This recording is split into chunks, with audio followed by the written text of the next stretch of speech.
Sathya Sai Speaks, Volume 7, Chapter 11. The Mighty Mahaavaakya. In these days, when the black clouds of hatred are spreading from state to state and poisoning the relations between man and man, spiritual discipline and spiritual illumination alone can serve as a beacon of light. People feel helpless before the flood of falsehood, injustice, and violence. They can be saved only by the fourfold refuge of Satya, Dharma, Shanti, and Prema. They are infused in man by the religious scriptures and by the stories of the saints and sages in the Puranas, which depict their search after God. The enthusiasm which is aroused by the study of these books should not fade away, like the boiling over of milk on the stove. After a few minutes of bubbling over, the milk starts cooling off. When one reaches home after listening to a discourse, the fervor derived from the message fades into nothingness and one slides back into the fateful routine. This is called Purana Vairagya, the gust of renunciation that one gets when he hears a religious discourse, which soon passes off into the realm of neglect. The sadhaka, spiritual aspirant, must crave for deeper impression. The Mahaavakyas, Vedic statements of truth he hears, the visual experiences he gains have to be imprinted on the heart. There are no two entities, but only one Brahman. All the manifold rules, regulations, limitations, directions, do's and don'ts have just this aim: to merge the soul with the oversoul, the Jiva Atma with the Paramatma. The Shastras prescribe yama, various forms of abstention from evil doing, niyama, disciplined observances, asana, physical posture, pranayama, control of breath, pratyahara, withdrawal of the mind from sense objects, dhyana, meditation, and samadhi, superconscious state of absorption in the Atma, etc., as limbs of yoga.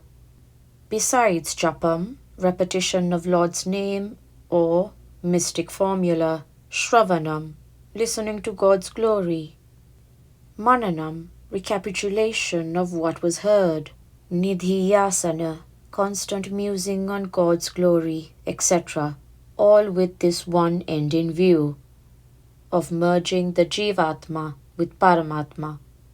Spiritual sadhana is like a duel with a tiger, Maya. It is like playing with fire, Maya. By means of the hammer strokes of joy and grief, the iron piece is shaped into a hollow vessel, so that it may not sink in the sea of Maya, world illusion. Mix honey and seawater. The concoction will be undrinkable. In the same way, do not mix the nectar and grace of the Lord with the greed for sensual pleasure. Develop prajnana, the pure, unsullied vision of reality. Then you can visualize the one that is appearing as this many. Prajnanam Brahma, says the Veda. The constant integrated awareness is Brahma. It is that by which the intelligence integrates, that by which the senses cooperate in bringing about workable conclusions. The physical body and the prajnana are related through the senses and the intelligence. When man and God operate together, like the positive and the negative, prajnana, the current, is generated. It is this prajnanam that establishes in you the conviction Aham Brahmasi, I am Brahman.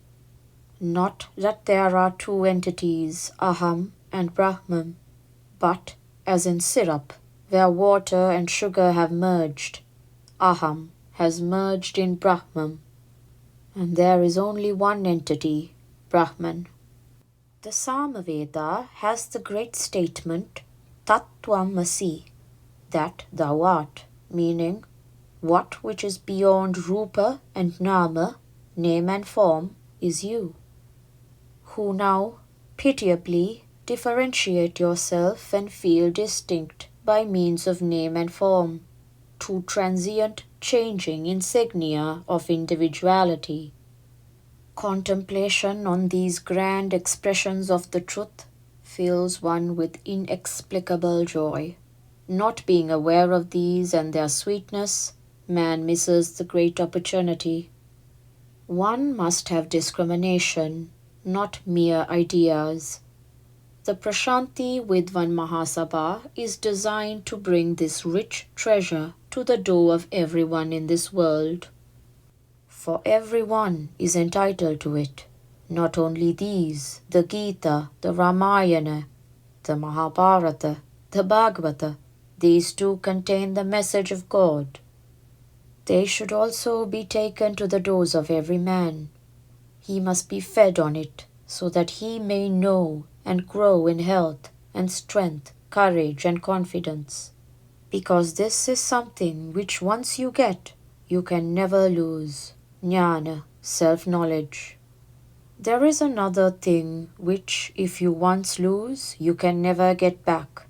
That is Maya. There is a third thing which you can never get, for it is you, yourself. You can never lose also, for it is you, yourself, that is Brahman. Use your intelligence and you will arrive at the correct interpretation of the manifoldness of the universe. Science is fast approaching the view that basically the universe is one. Only intelligence has to be rid of prejudice and cleverness. A sannyasi, monk, had a bear which he fondled as a pet and took around with him in his wanderings. One day, in the midst of the thick jungle, he commissioned the bear to keep watch over him and went to sleep.